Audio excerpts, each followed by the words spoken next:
Vote और पैसा लेकर, जनता का वोट और पैसा लेकर ये नेता खुद को हुक्मरान समझने लगते हैं। जनता का वोट और पैसा लेकर ये नेता खुद को हुक्मरान समझने लगते हैं। जनता को जमीन तो खुद को आसमान समझने लगते हैं। और वही जनता जब रोड पर उतरती है इनके खिलाफ तो भागते हैं जान बचाकर। वही प्रधानमंत्री जो खुद को भगवान समझने लगते हैं, भगवान समझने लगते हैं। नमस्कार, आदाब, सत श्री अकाल। मैं हूं समीर आयोग और आप देख रहे हैं रियल स्टोरी। आज की जो सच्ची घटना मैं आपको बताने जा रहा हूं, ये घटना है बांग्लादेश की। हमारे देश का पड़ोसी देश बांग्लादेश, जहां पे एक तख्ता पलट की घटना हुई है। ये वहां की जनता के खिलाफ जो हो रहे थे कार्यक्रम, उस सरकार के खिलाफ जब जनता रोड पर उतरी है तो किस कदर वहां के प्रधानमंत्री शेख हसीना को अपना देश बांग्लादेश छोड़कर, शेख हसीना जो वहां की प्रधानमंत्री थी, उनको इंडिया में शरण लेनी पड़ती है।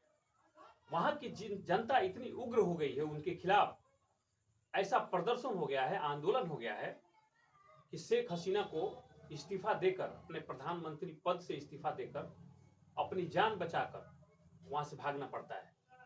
क्योंकि सेना ने ये इनको जवाब दे दिया था कि हम इन जनता पे गोलियां नहीं चला सकते हैं। और शेख हसीना को वहां से इस्तीफा दे करके और इंडिया में शरण लेना पड़ता है। दोस्तों, ये कहानी 1971 की है, जब बांग्लादेश भारत से अलग हुआ था। भारत देश में जैसे पाकिस्तान और जैसे बांग्लादेश, ये तीनों इसी के टुकड़े हैं। और वहां के जो बांग्लादेश को आजाद होने में सबसे ज्यादा योगदान मुजीबुर रहमान शेख का है, जो शेख हसीना के पिता थे। उनको वहां का राष्ट्रपिता घोषित किया गया है। लेकिन आज जब शेख हसीना देश छोड़ दी हैं तो उनके भी पिता की मूर्तियों को तोड़ा जा रहा है, अपने देश के राष्ट्रपिता का भी अपमान किया जा रहा है। वहां के कुछ छात्र संघ हैं जो कि शेख हसीना के खिलाफ मैदान में उतरे थे, इनके खिलाफ बगावत की थी। वो कारण था जो 1971 में देश आज़ादी में आंदोलन करने वालों में, जो आजादी दिलवाने वालों में स्वतंत्रता संग्राम सेनानी थे, जो मुजीबुर रहमान के साथ दे रहे थे, उनको आरक्षण देने की बात को लेकर के यह आंदोलन हुआ है। दरअसल 1971 में जब देश आजाद हुआ बांग्लादेश, तो 72 में ही जब संविधान लागू हो गया, उसमें जो भी स्वतंत्रता संग्राम सेनानी थे उनके लिए 30% की आरक्षण की व्यवस्था की गई। और तभी से यह आरक्षण उनके परिवारों को मिल रहा है जो स्वतंत्रता संग्राम सेनानी थे। इसके खिलाफ छात्रों का आंदोलन चल रहा था। लेकिन 3 जुलाई को यह आंदोलन उग्र हुआ और इसमें ज्यादा से ज्यादा लोग शामिल हुए। तब शेख हसीना पर दबाव बनने लगा और शेख हसीना की जो आर्मी थी, उन्होंने भी इस आंदोलन को रोकने में असफल हो गए। तब शेख हसीना को इस्तीफा देकर वहां से इंडिया में शरण लेनी पड़ी। दरअसल ये आरक्षण 2018 में वहां की हाई कोर्ट ने, यानी बांग्लादेश के हाई कोर्ट ने कम किया था, यानी जो 30% आरक्षण था उसको कम कर दिया गया था।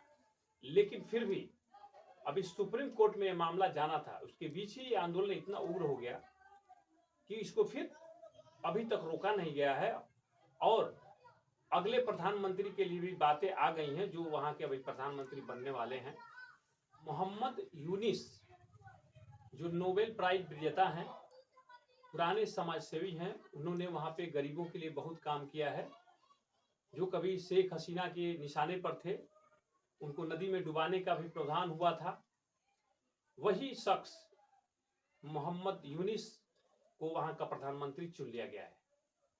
इनको प्रधानमंत्री चुनने के तुरंत बाद ही उन्होंने ये ऐलान कर दिया है, इस बात को आगाह कर दिया है अपने नगर देशवासियों से कि अगर आप लोग चाहते हैं कि मैं इस देश की बागडोर संभालूं, मैं यहाँ रहूं, तो आपको शांतिपूर्वक, यानी आपके अपने पास साथ रहने वाले, अपने करीब रहने वाले किसी भी अल्पसंख्यक या बहुसंख्यक के साथ कोई भी अत्याचार नहीं करेंगे, तब मैं इस देश की कमान संभालूंगा। इसमें आप लोगों का सहयोग बहुत जरूरी है।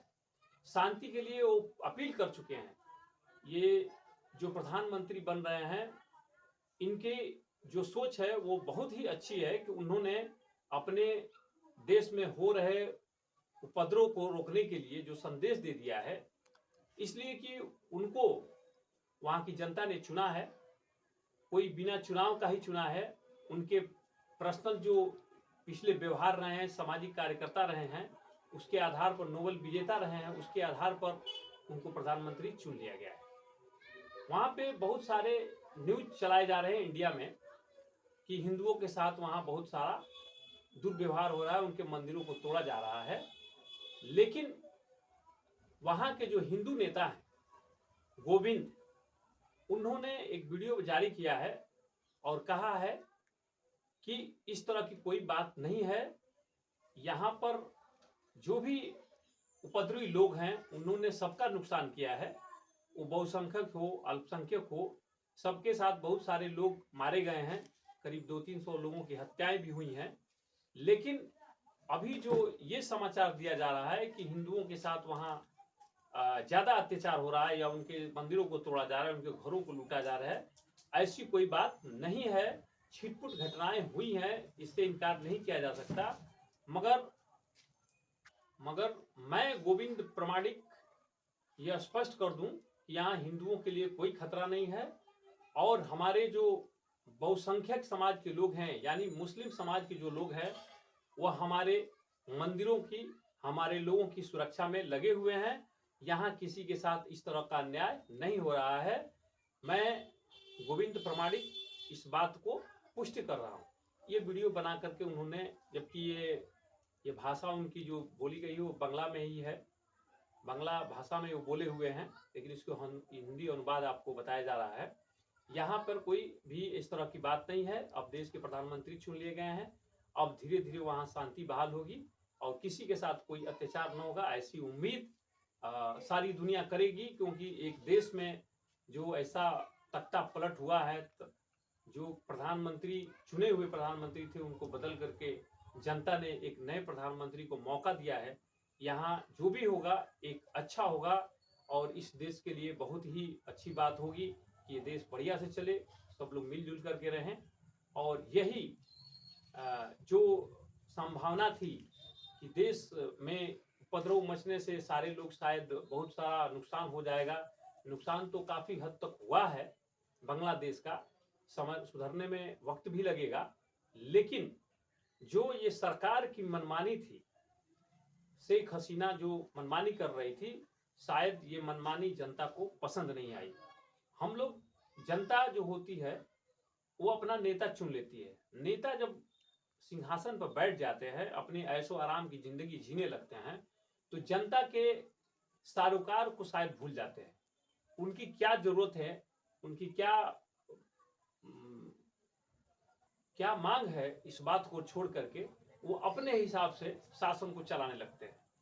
लेकिन बांग्लादेश की जनता ने शायद इसको अस्वीकार कर दिया है। कहने में आ रहा है, सुनने में आ रहा है कि लोग, कुछ विदेशी जो दूसरे देश के लोग हैं, जैसे कि पाकिस्तान और ये एक दो देश ऐसे हैं जो जिन्होंने इसमें बहुत सारा इसको शेख हसीना को भगाने में बहुत वो किया है, इस देश को तोड़ने की कोशिश की है। लेकिन वहाँ की जनता रोड पर आई है, ये सबने देखा है कि जनता उग्र हो गई थी। जनता ने शेख हसीना को अपना मानने से इनकार कर दिया था, तभी ये तख्ता पलट हुआ है। अब आगे देखिए देश को कैसे चलाते हैं ये जो नए प्रधानमंत्री बने हैं। हमें उम्मीद है बहुत ही अच्छा से अपनी जनता की सेवा करेंगे और अपने देश को आगे बढ़ाएंगे। सत्यमेव जयते।